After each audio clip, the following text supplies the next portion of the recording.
Livro V Calipso. Ulisses alcança Esquéria numa jangada. E agora, quando a aurora se ergueu de seu leito ao lado de Titono, arauto de luz tanto para mortais quanto para imortais, os deuses se reuniram em conselho, e com eles Deus, senhor do trovão, que é seu rei. Então Atena começou a lhes contar dos muitos sofrimentos de Ulisses, pois tinha pena dele, ali na casa da ninfa Calipso. Pai Zeus, disse ela, e vós, todos os demais deuses que viveis em eterna bem-aventurança, espero que nunca mais haja algo como um governante bondoso e bem disposto, nenhum que governe com equidade. Espero que sejam todos daqui em diante cruéis e injustos, pois não há um só de seus súditos que não tenha esquecido Ulisses, que os governou como se fosse seu pai. Ali está ele, jazendo em grande sofrimento numa ilha onde vive a ninfa Calipso, que não o deixa partir, e ele não pode voltar a seu próprio país, pois não consegue encontrar nem navios nem marinheiros para o levar através do mar. Além disso, gente perversa agora tenta assassinar seu único filho. Telêmaco está voltando para a casa de Pilos e da Lacedemônia, onde foi tentar obter notícias de seu pai. Que, minha filha, estás dizendo? Respondeu seu pai. Não enviaste tu mesma para lá. Por que pensaste que isso ajudaria Ulisses a voltar para casa e punir os pretendentes? Além disso, és perfeitamente capaz de proteger Telêmaco e de vê-lo voltar em segurança para casa, enquanto os pretendentes têm de voltar às pressas sem tê-lo matado. Tendo assim falado, disse a seu filho Hermes: Hermes, tu és nosso mensageiro, vai então e diz a Calipso que decretamos que o pobre Ulisses há de voltar para casa. Não há de ser escoltado nem por deuses nem por homens, mas depois de uma perigosa viagem de 20 dias sobre uma jangada há de alcançar a fértil Esquéria, a terra dos Feácios, que são próximos parentes dos deuses, e o honrarão como se fosse um de nós mesmos. Hão de enviá-lo num navio a seu próprio país, e lhe darão mais bronze, ouro e vestes do que teria trazido de Troia, se tivesse todo o seu espólio e chegasse em casa sem desastre. É assim que decidimos que ele há de voltar a seu país e a seus amigos. Assim falou ele, e Hermes, guia e guardião, matador de Argos, fez como lhe fora dito. De imediato calçou suas cintilantes sandálias douradas, com as quais podia voar como vento sobre terra e mar. Tomou a varinha com a qual sela os olhos dos homens no sono ou os desperta exatamente como quer, e voou segurando-a na mão sobre a Piéria. Então mergulhou através do firmamento até alcançar o nível do mar, cujas ondas roçava como um corvo marinho que voa pescando cada buraco e recanto do oceano e ensopando sua espessa plumagem no borrifo. Voou e voou sobre muitas ondas fatigantes, mas quando por fim chegou à ilha, que era o fim de sua jornada, deixou o mar e seguiu por terra até chegar à caverna onde vivia a ninfa Calipso. Encontrou-a em casa. Havia um grande fogo ardendo na lareira, e podia-se sentir de longe o cheiro fragrante do cedro e do sândalo queimando. Quanto a ela mesma, estava ocupada em seu tiar, lançando sua lançadeira dourada através da urdidura e cantando lindamente. Ao redor de sua caverna havia um bosque espesso de amelhos, choupos e ciprestes de doce aroma, onde toda sorte de grandes aves haviam feito seus ninhos, corujas, falcões e gralhas do mar tagarelas que exercem seu ofício nas águas. Uma videira carregada de uvas era treinada e crescia luxuriante em torno da boca da caverna. Havia também 4 riachos correntes de água em canais cortados bem próximos uns dos outros e voltados para cá e para lá de modo a irrigar os canteiros de violetas e a suculenta vegetação sobre a qual fluíam. Até mesmo um deus não poderia deixar de se encantar com um lugar tão adorável, então Hermes parou e o contemplou, mas quando o admirou bastante, entrou na caverna. Calipso o reconheceu de imediato, pois os deuses todos se conhecem uns aos outros, por mais longe que vivam uns dos outros, mas Ulisses não estava presente. Estava na praia como de costume, olhando para o oceano estéril com lágrimas nos olhos, gemendo e partindo o coração de tristeza. Calipso deu um assento a Hermes e disse: Por que vieste me ver, Hermes, honrado, e sempre bem-vindo, pois não me visitas com frequência? Dize o que queres, farei por ti de imediato se puder, e se isso puder ser feito de todo, mas entra e deixa-me pôr diante de ti algum refrigério.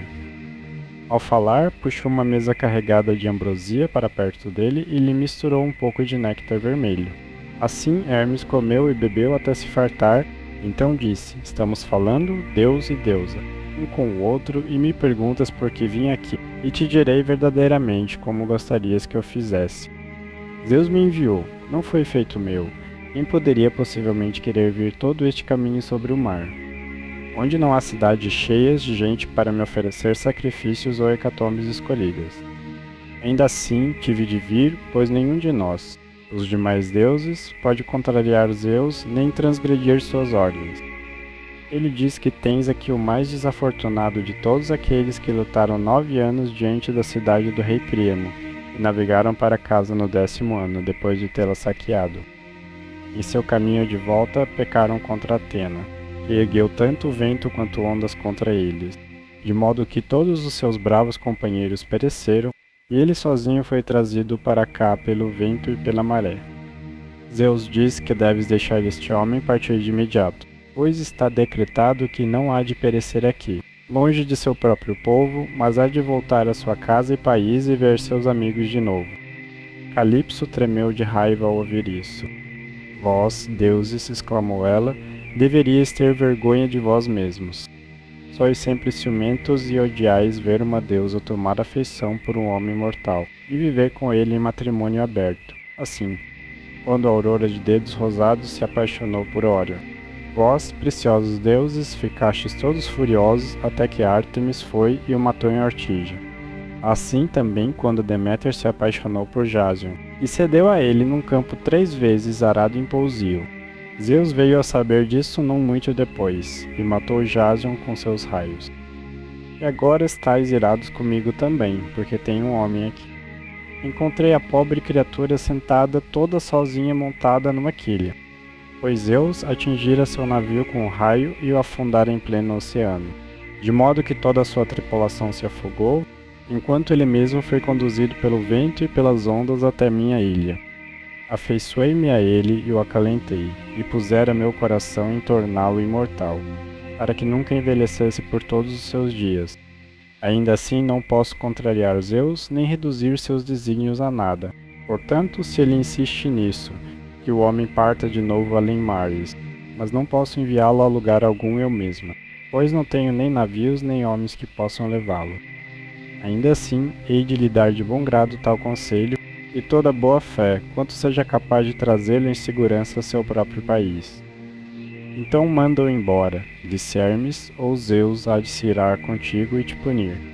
Com isso tomou sua licença, e Calipso saiu à procura de Ulisses, pois ouvira a mensagem de Zeus. Encontrou-o sentado na praia, com os olhos sempre marejados de lágrimas, morrendo de pura saudade de casa, pois se cansara de Calipso. Embora fosse forçado a dormir com ela na caverna à noite, era ela, não ele, quem assim o queria. Quanto ao dia, passavam nas rochas e na praia, chorando, gritando em voz alta de desespero e sempre olhando para o mar. Calipso então se aproximou dele e disse: Meu pobre homem, não hás de ficar aqui te afligindo e consumindo a vida por mais tempo. Vou te enviar embora de minha própria, e livre vontade. Vai, então, corta algumas vigas de madeira e faze para ti mesmo uma grande jangada com um convés superior, para que possa te levar em segurança sobre o mar. Porei pão, vinho e água a bordo para te salvar da fome.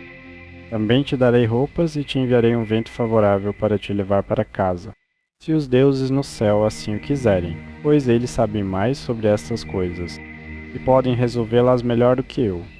Ulisses estremeceu ao ouvi-la. Ora, deusa, respondeu ele, há algo por trás de tudo isso. Não podes estar realmente querendo me ajudar a voltar para casa quando me ordenas fazer algo tão terrível quanto lançar-me ao mar numa jangada. Nem mesmo um navio bem equipado com vento favorável se aventuraria numa viagem tão distante.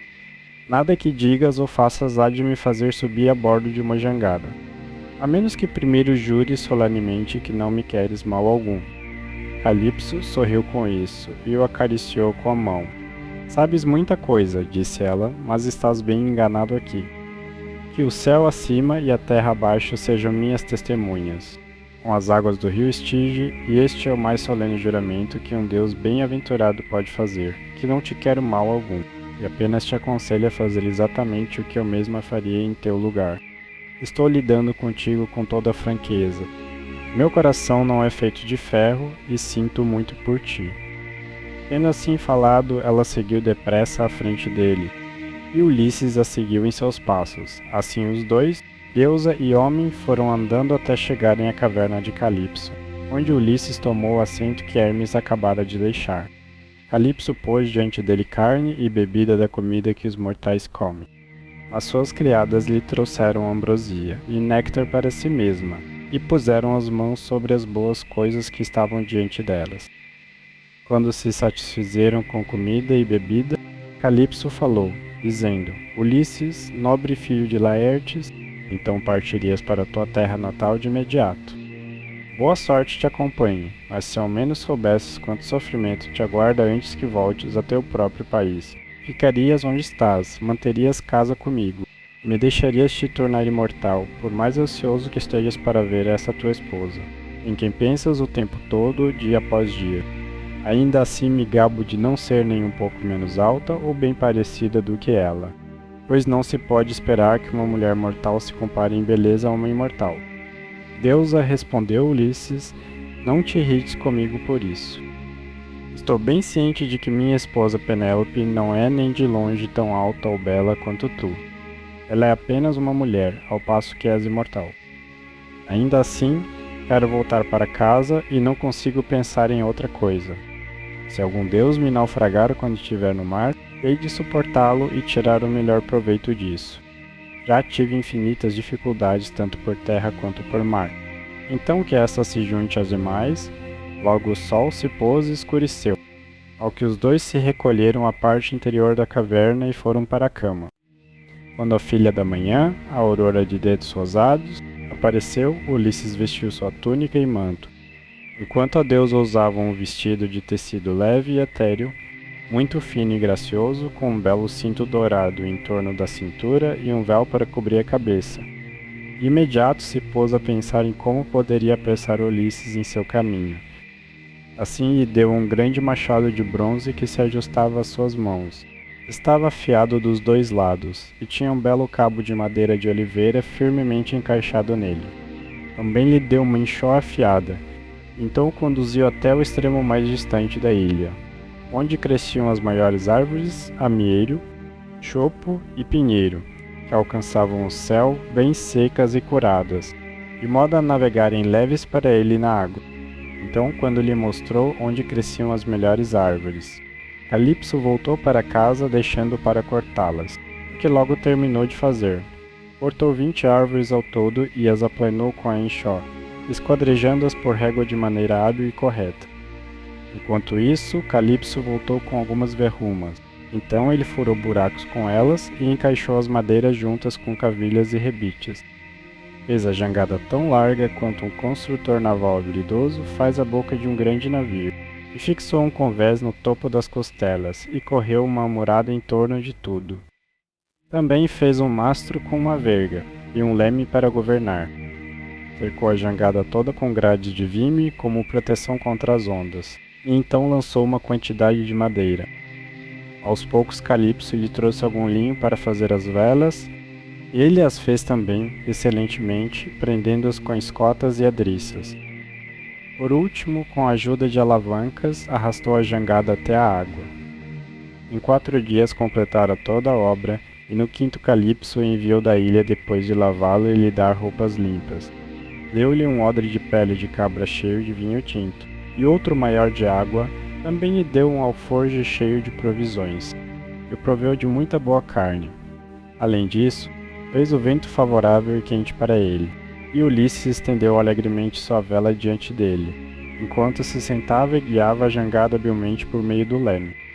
Nunca fechava os olhos, mas os mantinha fixos nas Pleiades, no boeiro de ocaso tardio e na ursa, que os homens também chamam de carro, e que gira e gira onde está, virada para Órion, e sozinha nunca mergulhando na corrente do oceano, pois Calipso lhe dissera para manter isso à sua esquerda. Por 17 dias navegou sobre o mar, e no 18º apareceram os contornos indistintos das montanhas na parte mais próxima da costa feácia, erguendo-se como um escudo no horizonte. Mas o rei Poseidon, que voltava dos etíopes, avistou Ulisses de longe, das montanhas dos Sólimos. Podia vê-lo navegando sobre o mar, e isso o deixou muito irado. Então balançou a cabeça e resmungou consigo mesmo, dizendo: Céus, então os deuses mudaram de ideia sobre Ulisses enquanto eu estava fora na Etiópia. E agora ele está perto da terra dos Feácios, onde está decretado que há de escapar das calamidades que o acometeram. Ainda assim, há de ter bastante sofrimento antes de terminar com isso. Sobre isso reuniu suas nuvens, empunhou seu tridente, o revolveu no mar, e despertou a fúria de todo o vento que sopra, até que terra, mar e céu ficaram ocultos pelas nuvens, e a noite surgiu dos céus.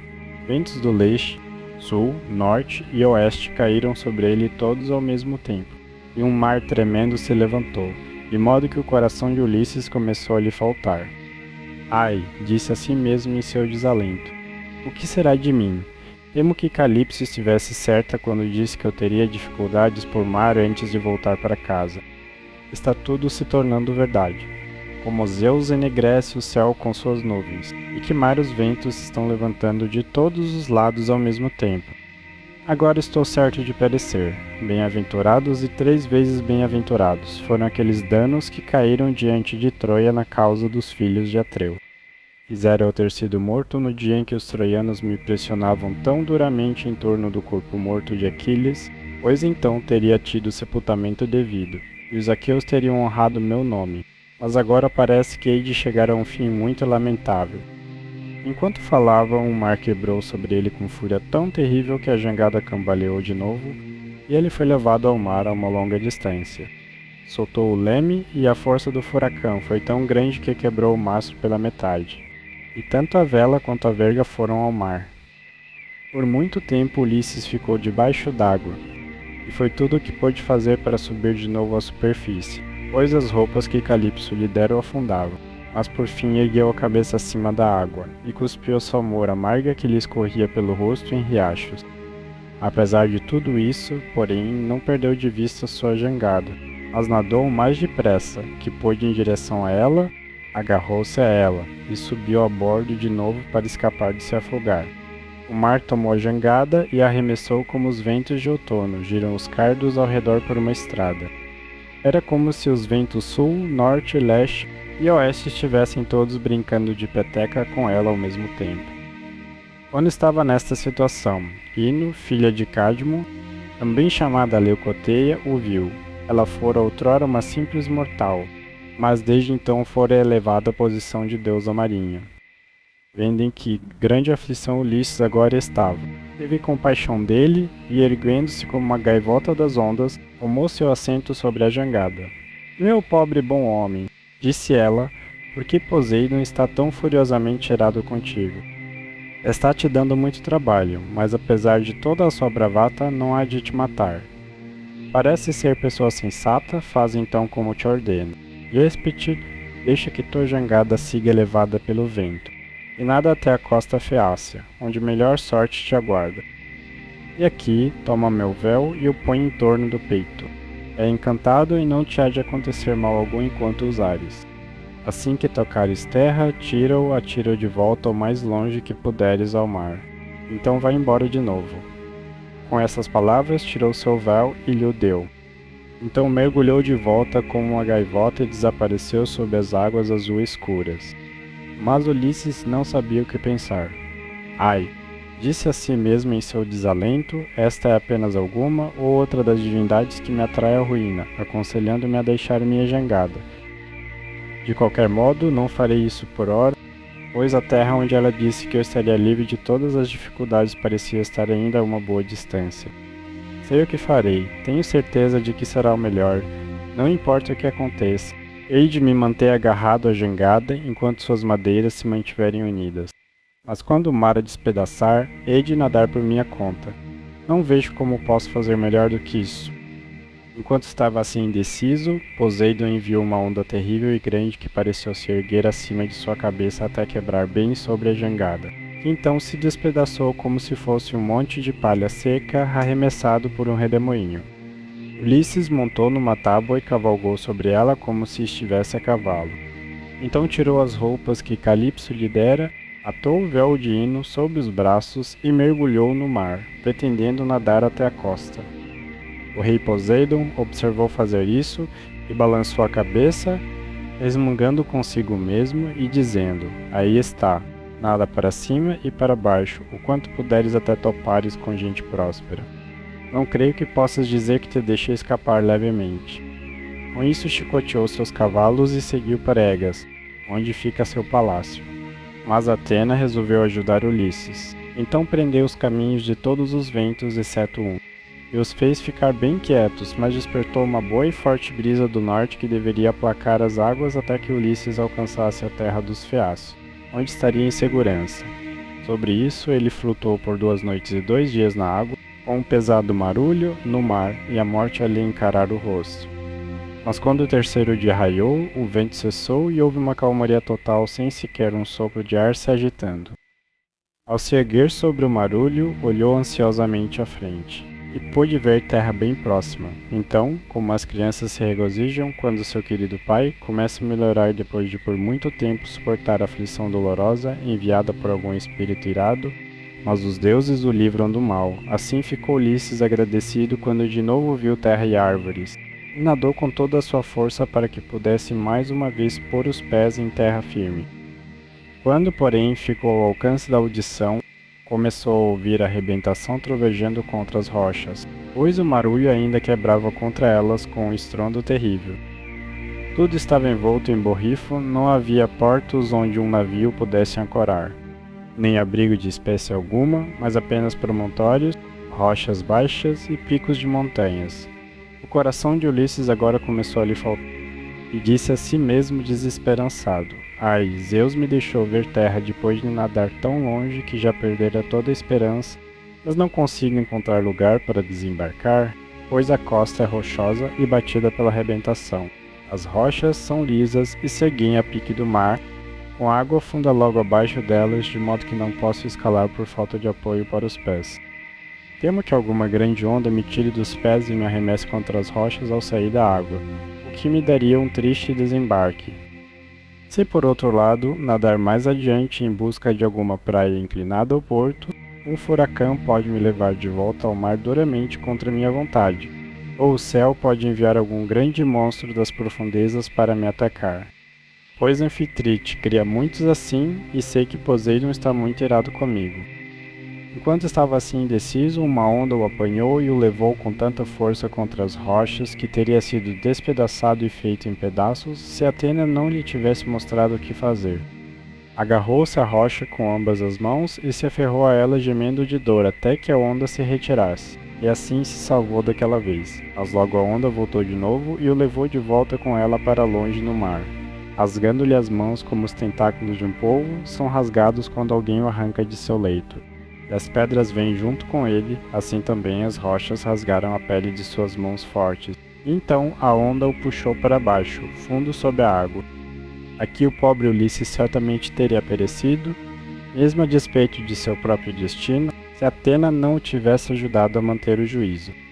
Nadou de novo mar adentro, para além do alcance da arrebentação que batia contra a terra, e ao mesmo tempo continuava olhando em direção à costa para ver se poderia encontrar algum porto, ou uma língua de terra que tomasse as ondas de travessa.